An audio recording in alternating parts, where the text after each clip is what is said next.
Hello to the ladies, to the gents and everybody else.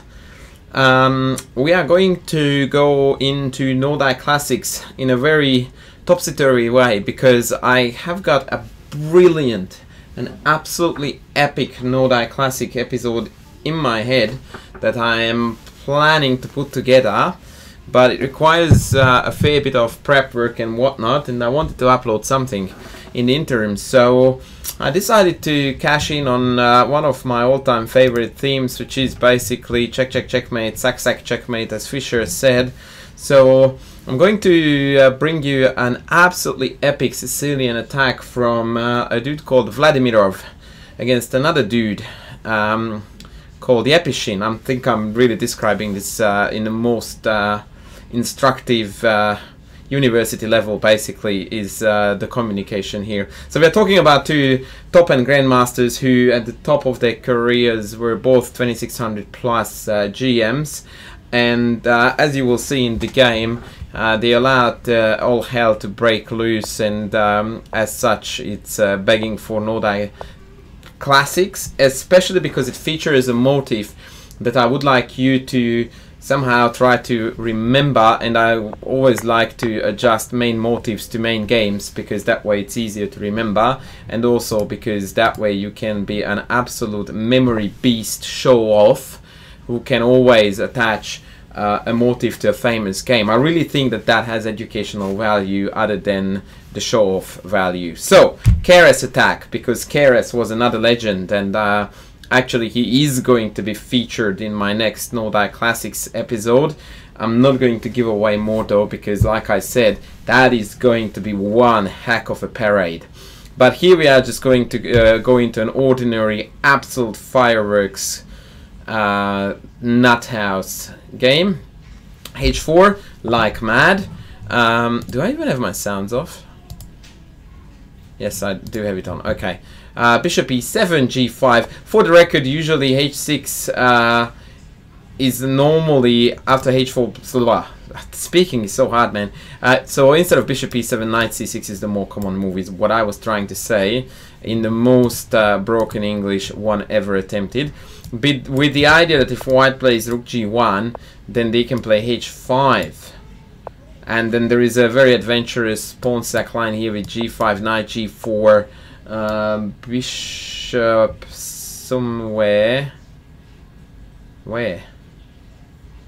Oh, it would be so good to know what I'm talking about, right? Or is it take and then bishop? Oh yeah, that's it. It's take, take, and then bishop e2. And then there is this variation here with d5 and then black sacks a pawn. Hungarian Grandmaster Andras made a living out of this variation because black takes over the initiative here, and with the two bishops creates a very dangerous attack. So I managed to put a semi-sensible sentence together with correct chess moves behind it, which is basically what you can ask from me at this stage of the game. Anyhow, bishop e7 was the text, g5, and now the bishop takes on g5. Admittedly a compromise, because the idea would have been to take with the pawn, kicking the knight out, but unfortunately the h5 pin is a little bit too much to handle. So now we have got the semi-open g. Obviously kingside castles is out of the question, and this castling on the queen side, or to the queen side rather, as black is always a bit of an iffy scenario. Knight c6, no worries. Queen d2, very logical developing moves. White is trying to castle here. a6 castles, bishop d7. A bit irregular because usually we want to put the bishop on this diagonal, but b5 was not viable and black didn't want to waste another non-developing move on queen c7 defending the knight. Thus bishop d7, not unknown by the way to chess theory, this concept, because in a lot of Sicilians black does this with the intention of trade and then replace the knight with the bishop, and thus achieving an ideal piece layout. And very often in these scenarios white plays knight b3, somewhat ridiculing both of these pieces. I very often see it on amateur level that people play knight b3 left and right and center every single Sicilian game they have. Even if they don't have a knight on d4, they play knight b3, and in the vast majority of cases they can't explain for the life of them why they would do that. So it's very important to be aware of motives, and it's very important to be aware of why they are happening. So here knight b3 disrupts this very natural take and then bishop d7, and now it feels a little bit like there is too little space for too many pieces, so white definitely enjoys spatial advantage, which warrants this retreat from the center. Anyhow, he played f4, allowing the trade, and I'm not saying that this was bad. It was definitely a way to go. Rook g1. He wanted to remove the rook from this diagonal and occasionally tickle the g-pawn, but perhaps bishop g2 followed by rook e1 would have been a better way to go about it. Overall, I don't think it's a biggie. Queen a5, again a typical move, preparing b5, b4, coming at you, baby. And here is where I really like the computer's recommendation versus what happened in the game, because the comp goes nuts about f5, and I really like it, because one of my most frequently heard hobby horses is that when a move is good to go, then why to prepare it? And that's exactly what happened here. He played bishop h3, although one could argue that it was played for multiple reasons, not only to prepare f5. One of those arguments would be that castle could now be very strongly met by knight d5. Super sexy motif. Very highly recommend you to check this out. Can't take because of pin, and so the e7 bishop is severely compromised in this setup. Very, very nice motif. But f5 would have been just as nice, because after ef, queen f5, rook e1, this king is glued to the center. And that is not going to bode well for that king. Bishop d3 coming with the tempo. It just looks like the whole position is falling apart for black real big time. Alright, queen c5, very typical motif. Usually Sicilian endgames are quite pleasant for black, and so white had to dodge it and avoid it. And according to the engine, black actually equalized here, or could have, by playing the stock standard d5. And after e5, the far less stock standard, however equally cheeky castles, leaving the knight on prey. And with that, ladies and gentlemen, we are actually arriving at our focal point of why I consider this game to be such a powerful lesson on a certain topic, and that topic is the assumption of attack pieces must go, and equally, or more importantly, that recapture is compulsory. We very often tend to overlook tactics that rely on the fact that there is a capturing sequence, and at one point one side actually has a better move, an in-between move, or sometimes just purely a better move that disrupts the logic of I take, you take, I take, you take, I take, you take, and then we count who took more. And sometimes those moves are very tricky to spot. Work with me. Bishop h3, queen c5, queen back, b5, f5. The attack has to roll on. There's no questions asked. b4. A juicy tempo here with bishop e3 hitting the queen on c5 and hitting g7. Really cool stuff.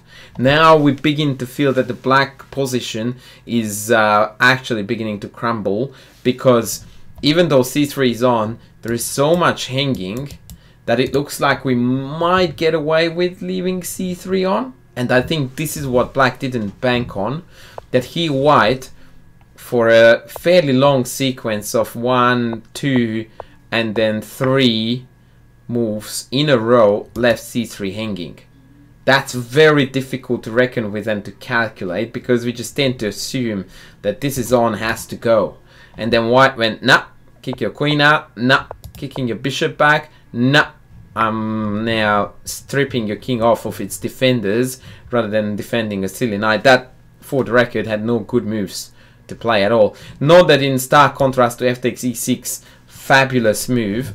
I'll shut the engine down so that I don't ruin every single, or don't spoil everything for you. Knight e2 would have been quite a big lemon, because after perhaps e5, maybe I shut the engine down at the wrong moment. I would play e5 here, but maybe rook c8. Like all of a sudden it's black who's calling the shots, right? Maybe e5, rook takes g7 is met by well, is followed by this very annoying threat. So perhaps rook e first, and depending on where the queen goes, I can tailor my response to that. But like bishop e4, and this is already, yeah, no good.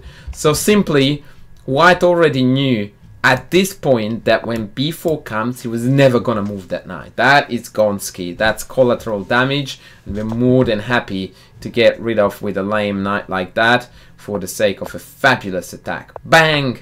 And Bangsky on g7.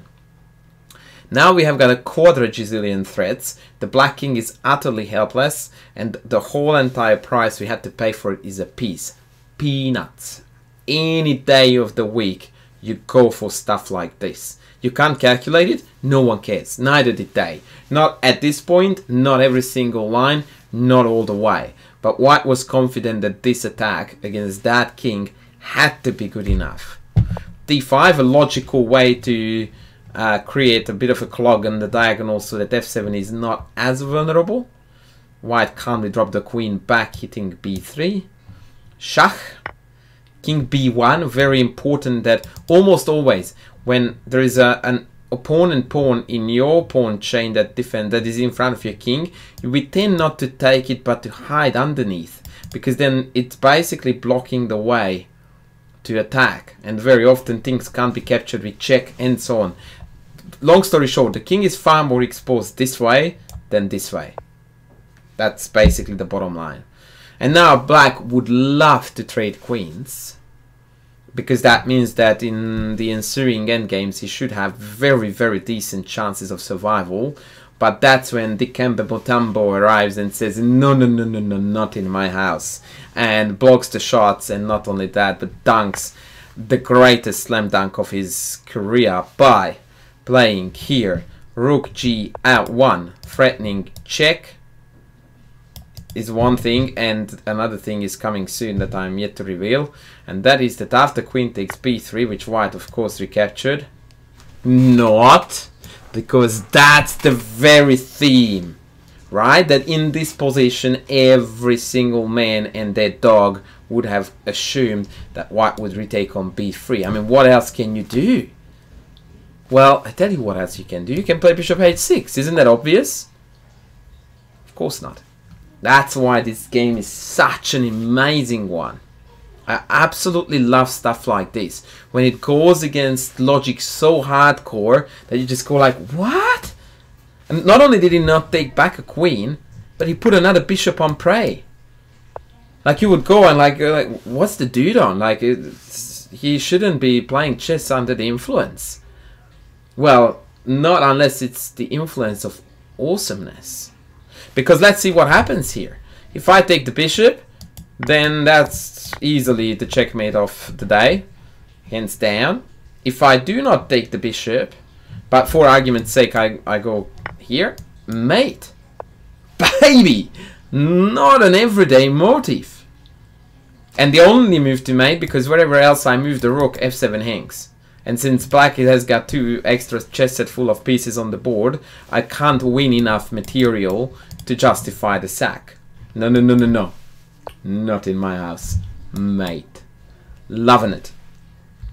And the sad story is that as a result of that, these checks actually don't really do anything for black, because after takes I just take the queen now, and the mate threats are still on. So black is just utterly helpless here. As a matter of fact, the only way for him to try to make a game out of this was to play knight g4. I mean, how sad is that? Like putting the knight on prey by 70 pieces just to try to get this bishop. That's desperate times during desperate, well, asking for desperate measures or whatever. You know what I'm trying to say. And the finish off is beautiful. Check, only win.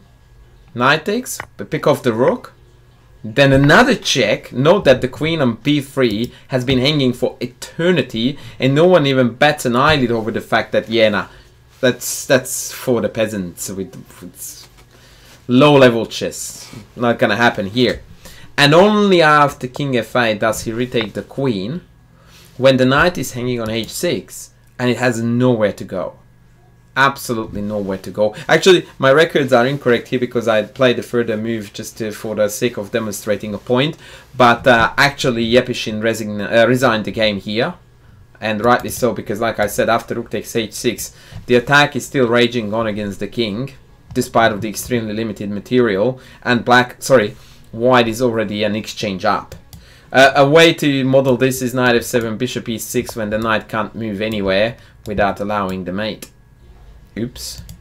And so the most likely continuation would have been takes. I Actually, I would play bishop e6 here instead of taking the horse, because now I'm threatening mate. Yeah, this is just hopeless. Now maybe bishop c5. Yeah, but then again, I've got check, and after king e8 I can choose which piece I want to take first. Like, this is just way beyond salvation. And so, black resigned. So once more, let's have a look at this amazing attack roughly from here. So rook went in, d5, queen back, check here, queen b5, setting up the trade that is essentially inevitable. But hey, we don't need to avoid that thing because we have enough dudes up here. Rook g1 and boomski.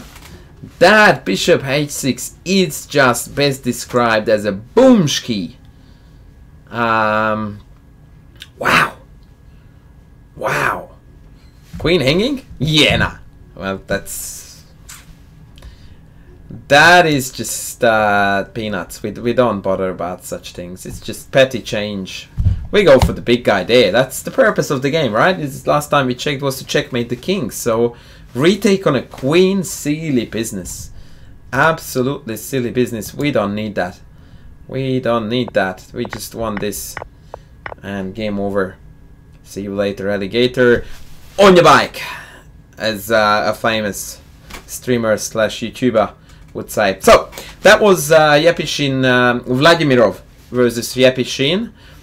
No-die classics. Not really a classic the way how most of my no-die classic games are, but like I said, the concept here was to be able to associate an otherwise reasonably common tactical motif with an absolutely fabulous game so that we don't forget. That's my hope. And on that note, ladies and gents, I'm going to sign off now, and I promise you that I will be back with more soon. Bye.